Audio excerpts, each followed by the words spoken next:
mendukung Yesus.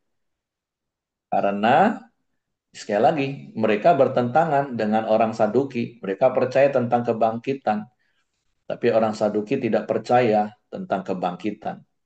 Nah, inilah namanya politik. Jadi jangan sampai kita nih hidup ini berpolitik. Hidup aja apa adanya Bapak Ibu. Politik itu yang model seperti ahli Taurat ini. Mereka bisa kadang berkawan dengan orang-orang Saduki untuk menyerang Yesus. Tapi ini giliran orang Saduki yang diserang dalam tanda kutip oleh pernyataan Yesus. Itu pun karena akibat pertanyaan mereka. Ahli Taurat akhirnya oportunis ikut dukung Yesus. Nah, itu politik Bapak Ibu.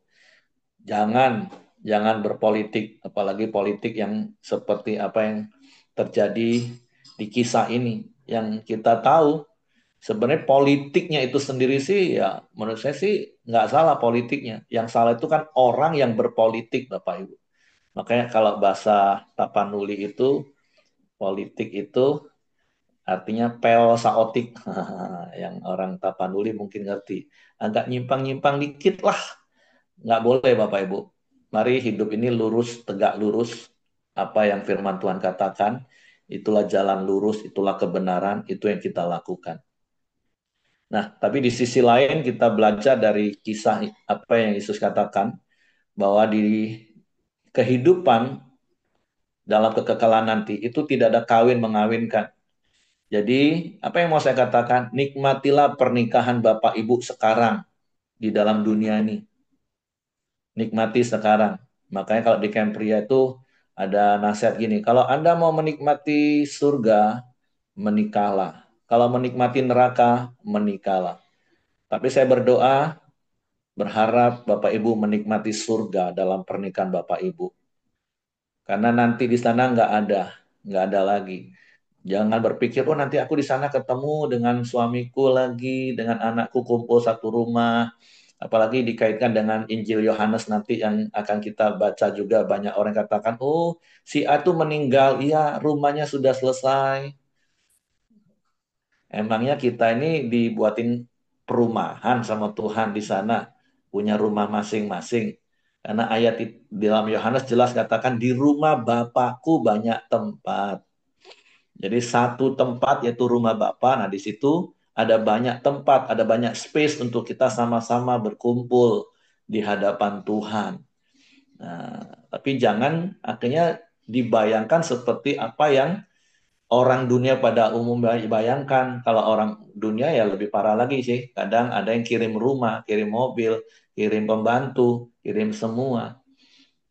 Nah, tapi kembali kepada konteks ayat ini, di sana nggak ada kawin dan mengawinkan.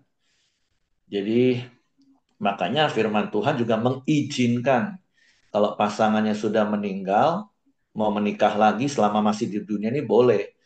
Dan gak usah dipikirin nanti di sana nanti aku sama siapa jadinya, di rumah siapa. Nah, makanya jangan sampai teologi-teologi yang salah itu mengacaukan pikiran kita Bapak Ibu. Jadi kalau mau menikmati rumah tanggamu, pernikahanmu sekarang, bukan nanti Bapak Ibu. Jadi sekarang nikmatilah rumah tanggamu. Dengan apa? Dengan hidup di dalam kasih Tuhan. Dengan hidup di dalam kebenaran firman Tuhan. Yesaya 32 ayat 17 itu jelas. Di mana ada kebenaran tubuh damai sejahtera dan akibat dari kebenaran ada ketenangan dan ketentraman sampai selama-lamanya. Nikmati pernikahanmu dengan hidup dalam kebenaran firman Tuhan. Lakukan firman Tuhan, praktekkan firman Tuhan. Maka engkau akan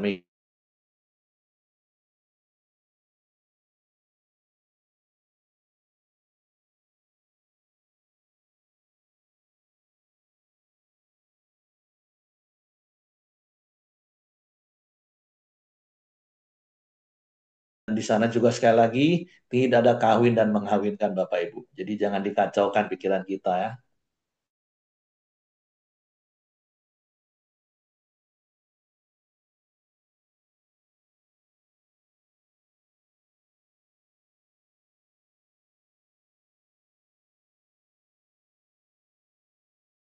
Kananku sampai kubuat musuh-musuhmu menjadi tumpuan kakimu. Jadi Daud menyebut dia tuannya. Bagaimana mungkin ia anaknya pula? Yesus menasehatkan supaya waspada terhadap ahli-ahli Taurat. Ketika semua orang banyak mendengarkan, Yesus berkata kepada murid-muridnya, waspadalah terhadap ahli-ahli Taurat yang suka berjalan-jalan memakai jubah panjang dan suka menerima penghormatan di pasar, yang suka duduk di tempat-tempat terdepan di rumah ibadat dan di tempat terhormat dan perjamuan, yang menelan rumah janda-janda dan yang mengelabui mata orang dengan doa yang panjang-panjang.